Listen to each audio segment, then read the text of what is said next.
Hey guys, it's Mitch. How's it going? We're back for another Wildcats video. This is Wildcats number 19. So I guess I've done like 20 Wildcats videos now. If you include all the Wildcats trilogy, as well as the special, and I don't know, I might have done a couple of other ones as well. I don't think I've made more Wildcats videos than X-Men, but I think it's probably close. So what happens when we reach like 100 Wildcats videos? I think that's when the channel explodes. But we got a while before we get to that. So we're looking today at Wildcats number 19. So just before we get into it, if you enjoy the channel, if you feel like you might want to help out a little bit, go subscribe on my Patreon. Links are in the description. Gives you early access to everything I do. Helps out the channel, helps to buy new comics. So what's been going on in Wildcats? Not very much at all. Travis Chare's been drawing pages and James Robinson's been pretending like it's a story. Last time, Travis decided he wanted to draw fantasy covers. So James Robinson had to pretend that that was delving into Voodoo's mind, and that we were uncovering shit, like deep, dark, secret shit. When really Travis Chare just wanted to mess around with compositions, and he was like, oh yeah, this makes for a very nice image. So anyway, the team has all been reunited, I suppose. Really, it's back to the basic thing with the Wildcats, where they're just against the Coda and the Damonites. Just we have a couple of names for specific Damonites that I guess we're going to be pursuing in this thing. In Hightower, and I think it's, what was the other one? Defile. So nothing changes, and we're going to get more nothing changing in this issue here. So might as well get right into this. We can start with the cover. We're going to get a Travis Chare cover. That's all the Travis Chare we're going to get in this issue. He's not drawing next one either, or the one after that, I think. So I don't know, maybe he's getting a little bit of time off to try and catch up, or just come up with more covers like this, and he can spend a month on them. Doesn't look like the kind of thing that would have taken a month. It's a fine cover. It's an action shot. It's vaguely linked to the stuff going on in the issue. Grifter's there. He doesn't have any kind of prominent part. We got Coda in the issue. I don't think any of them go wielding their spears or their swords, though, really. They're all using guns in this one. So not accurate, but the cover doesn't have to be accurate. It doesn't really matter. Pretty strong, decent angle, getting the bodies all twisted up. He's working directly with Jim Lee on this. So one of the things Jim Lee knows is that to get that dynamic thing across, you really got to twist up the bodies, particularly at the waist. Get as much tension going as possible. Twist the upper body one way, twist the lower body the other way. That's how you make action. And if anybody sat in on a Jim Lee live stream, that's the case. That's like one of his main focuses, I think. Not really bothering with a background. All this speed liney stuff in the back here, this could have been dropped in after. Who knows? Which is a Travis Chare cliche by now. We've seen it a few times, although he's getting better at determining when it's appropriate to not have a background. I think we're a good 4 or 5 issues away before he's really kind of locked it in, but he's getting there. He's getting there pretty quick. All right. Oh yes, Wildstorm Rising is on its way, and that is going to be, this is basically a Wildstorm Rising prologue. I have no idea what Wildstorm Rising is about, and it's not like we've had any kind of real lead up. Other than Defile starting to show up in the pages. And yeah, like Hightower, the Coda. I don't know if the Coda factor into anything. Maybe they do. There's that Mr. White guy who was duplicating people. There's things going on that might potentially link to this dumb crossover. I don't know. I guess we'll have to take a closer look at Wildstorm Rising next time to make sure. So, let's start with the credits here, because this is going to get a little interesting. Story by James Robinson. No, that's not the interesting part. He doesn't know what to do with these pages. He never has. I don't know if it's just that, brainless action isn't really his thing, where he can't Claremont some plot in there somehow. He just kind of goes into autopilot and starts narrating, like describing things. I don't 100% blame him. I don't know what I would do with these pages. I would probably start writing some silly shit that wasn't related in any way. That'd make this comic interesting. Anyway, layouts. Jim Lee, meaning breakdowns, and even then, I don't know how much of this he's breaking down, because finishes are by Richard Bennett. And I'm pretty sure in some cases, it feels like Richard Bennett is also doing layouts. And then Jim Lee is kind of sketching in figures over that. And then Richard Bennett is doing finishes. Because some of these layouts are beyond what Jim Lee can do. We've seen enough Jim Lee by now to know that imagination isn't really his forte. He doesn't innovate. He finds the angles and the figures that sell the pages, like the original artwork, and then he locks those in, and those are the angles and figures that he's going to use forever. This stuff here all looks like Richard Bennett to me. I don't see any Jim Lee in these figures. I mean, we've seen Jim Lee draw Emp. That ain't it. We've seen him draw, I mean, any woman, really, because they're all essentially naked with, just lines over them. That ain't a Jim Lee figure. Same with these hands. Same with this Sam Raimi sequence of close-ups as we all get ready for battle. Yeah, this to me all says Richard Bennett. Honestly, I prefer it. It's more interesting. Jim Lee tends to sleepwalk through these things, particularly in 1995, which is when this is taking place. 92, 93, when WILDCATS was first starting out, I think Jim Lee felt like he needed to prove himself, that he could get, quality work done without the oversight of an editor, and build something that people would keep coming back to. So he actually had to throw some effort into how those first 4 WILDCATS issues looked. The story, was bullshit, whatever. And honestly, the storytelling was pretty bad, but these individual pages usually look pretty good. And that's all Jim Lee cares about. 1995, Image is still around and is a sizable chunk of the market. They've completely established themselves. They've proven they're not going anywhere. If anything, they've basically changed everything so it's no longer the big 2, it's now the big 3. I mean, shit, they got Barry Windsor-Smith doing an issue of Wildstorm Rising. Barry Windsor-Smith in an interview talked about how much he hated doing Wildstorm Rising because he couldn't understand the characters and he couldn't wrap his mind around it artistically until he just basically treated it as work for hire. I'm sure the Image guys, Jim Lee in particular, probably talked up about how much creative freedom he would have. And about, probably about how much he was going to get fucking paid, too. And then when he actually had to write and draw the issues, he was like, oh, these aren't characters. These are cardboard cutouts. Okay, now I get this. And he took his big old paycheck, and I don't think he ever worked for Image again. But they were able to get him. And, they've got all sorts of guys that they've been able to attract to their banner now. So Jim Lee doesn't feel like he needs to prove anything. So Jim Lee doesn't have to put in the work. Same thing with Silvestri on Cyberforce. Same thing with McFarlane on Spawn. Same thing with Liefeld on Youngblood. Meanwhile, Eric Larson's over here sketching a giant dude with a green fin going, isn't this great, you guys? And they all look up from where they're counting money and they go, yeah, Eric, yeah, it's great. Yeah, keep going. Anyway, that feels like that should have been the lead-in for the Wildstorm Rising video I'm going to do in a couple of weeks. But we should probably get back to WILDCATS here. This is, of course, still fairly early on in Richard Bennett's tenure at Wildstorm. So he's not where he's going to be by the time, we already went over Gen 13 Wired. That was what it was called, which was fucking bonkers. And he's not there yet. So, he doesn't have the same command, I think, of composition or of, figures, faces, all that stuff. He's still a little rough around the edges when it comes to that kind of stuff. But one thing Richard Bennett is going to put into this is detail. You can always count on him to fill the page up with lines, and that's what we're here for. So yeah, Sam Raimi, getting ready montage, and then we're going to cut to Washington, D.C. This looks much more Jim Lee. Everything on here. The figures look better. The faces look better. It also looks far less interesting in terms of how the pages are set up anyway. So any dialogue here doesn't really matter. James Robinson doesn't know what to do with this stuff either. I don't imagine he looks back on this run particularly fondly, other than what it did for his bank account. Because it seems fairly clear to me James Robinson is just along for the ride, and he's going to, just kind of hold a place here until Alan Moore shows up in a few months. So this is some nightclub in Washington where all of the staff are Coda.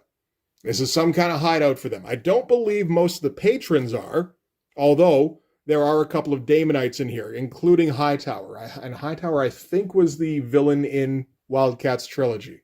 So Hightower is here looking for some kind of protection from the Coda. He's looking to hire a bodyguard, which, the Coda have been known to do from time to time up until now. That was the first introduction we got to them, I think. And while he's trying to negotiate with some nameless Coda here with the pink hair, yeah, she doesn't get a name. Ah, too bad. They get interrupted by an awesome 2-page splash, courtesy of Richard Bennett. So the WILDCATS teleport in, and they start punching up the place. Okay, so these figures do kind of look like Jim. Pretty much all of them, except for Void. This is pure Bennett, I think. Angle, also Bennett, I think. Or at least I think he probably suggested this. I know Jim Lee wouldn't have drawn this kind of thing himself, maybe because he didn't want to do the backgrounds. I think Richard Bennett probably had to draw in just, these tiles and things here. But it's a pretty wild spread. Void and Emp. Well, Void teleports all of the civilians out of the club, along with Emp, because he insists. Meanwhile, the Wildcats all jump in. I mean, it's kind of cool seeing them all lined up here.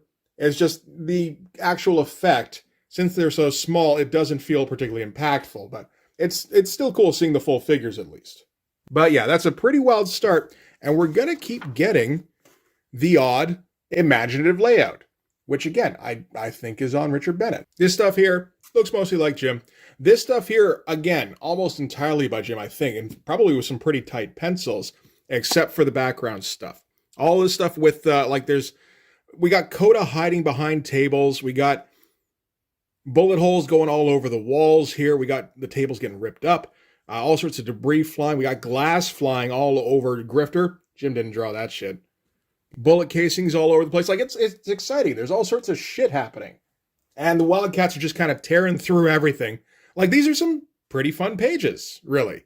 And I feel like more fun than we've seen in a long time in a book where Jim Lee was involved. So it's some good stuff.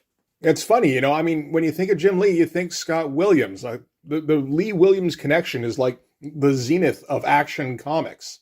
It doesn't get any better than that. Except that got really stale, particularly by the time Claremont got here and kind of fucked everything up. But now working with Richard Bennett, I don't know if Jim's having more fun or if he's just kind of letting the guy cut loose a little bit and then just kind of along with the ride. But the finished product is way better than Jim Lee Wildcats have been in a long time. It's sloppier.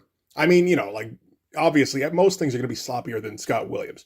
But, Richard Bennett doesn't have it 100% together as an inker yet, I don't think.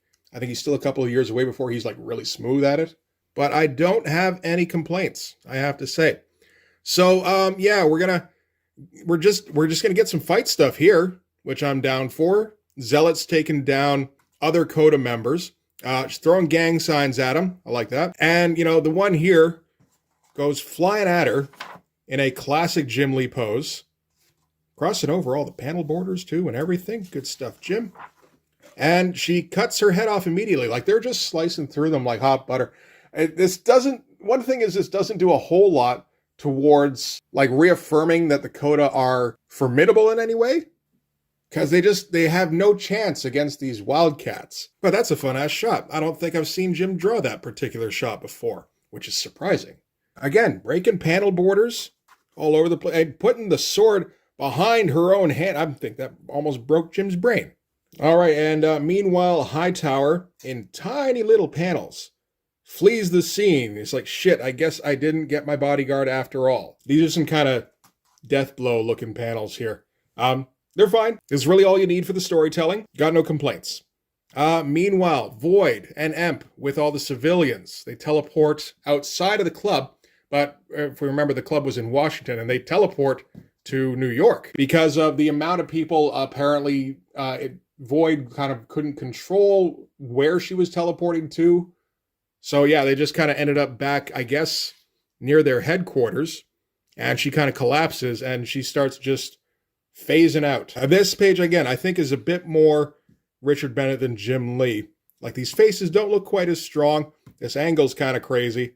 All this stuff that's flying off of Void, all the liquid metal stuff that's just kind of dripping off her, doesn't look like Jim. It's a fine page though. Nothing super special, but some interesting things to look at here and there. Mostly I like this angle.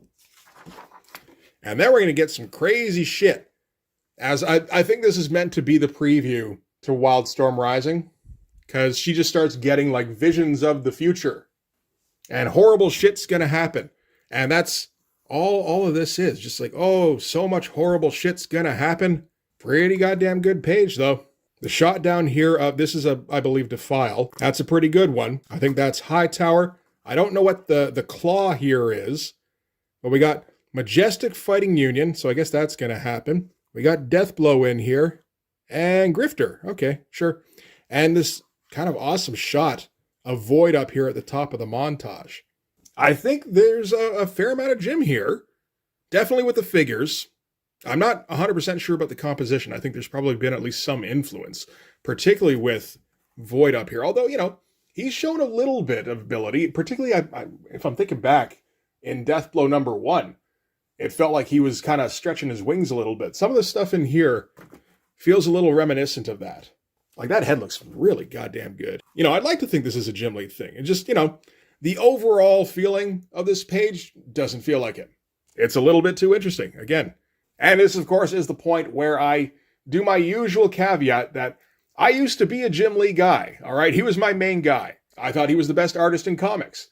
And then I went back and revisited all of his WILDCATS stuff. His Uncanny stuff still holds up. Absolutely, as some of the best looking stuff like you're going to find in terms of superhero comics. But that was also largely influenced by Scott Williams and by Whilce Portacio. Anyway, this issue here, like so far, I've said it already, has been some of the best stuff we've seen from him in a long time. Even if he's not going, he's not the one providing maybe even the majority of the art. And Void comes to, Emp's comforting her. I mean, that's a Richard Bennett face, obviously. And she's like, oh, I saw some horrible shit. And that's about it. Kind of an unnecessary page, really. And I'd say it would be we needed to fill out the page count, but I don't think we get 20 pages of WILDCATS in this. There's a backup feature. Oh, here's some more of those Barry Windsor Smith WILDCATS. Man, that looks fucking weird, eh? Look at him trying to do the scowl. Go, Barry, go. All right, back to the fight, and things are getting crazy. Now, the page design itself, it's mostly pretty good in terms of the actual panels. It's okay, the diagonal three bar thing. But what they're doing with it is actually quite good. Like getting Maul to fill up this upper triangular area here, just knocking Coda all over the place. That's good stuff. Looks very Richard Bennett. Not a lot of Jim in this one. This is interesting. As the Coda start to flee the club, they start running downstairs. And I think this is the stairs here. So the diagonal, we get to follow them going down and into the basement. That's pretty cool.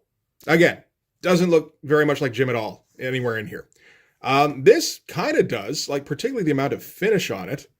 But I mean, I don't think I've ever seen him do this angle. This is kind of awesome looking. This worm's eye view shot of Zealot just opening fire, unloading on everybody with the speed lines going. I think we got shell casings flying. Maybe we don't. Maybe it's just debris. Hard to tell. There's just so much stuff going on in here. It's kind of great. Yeah, face definitely Jim. And I got to think he at least helped out, fleshing out the body there. Because I think Richard Bennett he wouldn't have had the angle down for the figure. But no, his influence is kind of making this issue a little awesome. And I think we're back to Jim here. I like the leap here by Warblade in the middle of the spread. He gets a little split up here. It feels like this wasn't quite placed correctly. The shots of the Coda getting shot feel kind of weird and awkward. Very standard Jim Lee pose. I think another one here. It's all fine. It's nothing super special, even though it's a big 2-page splash. Like it's good, certainly, but it doesn't feel like anybody's stretching anything. Except maybe Richard Bennett, who's stretching the deadline by filling up the background with all these other Coda shooting at everything. We get all the brickwork in the background walls here. There's all sorts of pretty cool background shit going on. I think this is Spartan flying downstairs with Voodoo. It looks more like Majestic, really, but I'm pretty sure that's what it is, because, we got Spartan and Voodoo right here. Just kind of breaking more Coda. That's all right. Oh, we've seen this layout just previously, didn't we? Pretty close. He likes to do this. The two big vertical panels and then the horizontal one at the bottom here. It's not bad, at least. You get some pretty large figures out of it. Getting Warblade kicked right in the nuts. That's okay. That's kind of funny. It's like the Coda, an ancient race of unbeatable assassins. They were trained to always kick balls, unending in their search for balls to be kicked. And yeah, they're still cutting through the Coda fairly easily. This is dozens of Coda by the looks of it. We've seen it in the past where one or two Coda takes the entire team to take down, but not so much anymore. You know, now we get them just leaping at Zealot, and Zealot blowing holes in the back of one of them. Even Voodoo is able to take them down fairly easily. Like, she's not even looking at this one while she cracks her in the jaw. I think Grifter's got one in a headlock here while he, like, what's he doing? Is he glassing the other one? I think that's what he's doing. Shit. That's some fucked up stuff, Grifter. I missed this bit back here where, yeah, Voodoo was going up against another Coda because it's just, you know, a small thing in the background. And it seems like she's an even match for most of the Coda warriors here after, you know, a couple of lessons. But okay, we're just gonna put it out there that Voodoo now has been trained by Zealot, I suppose, to the point where she can hold her own in a fight. We didn't see any of that happen. I guess we got to assume.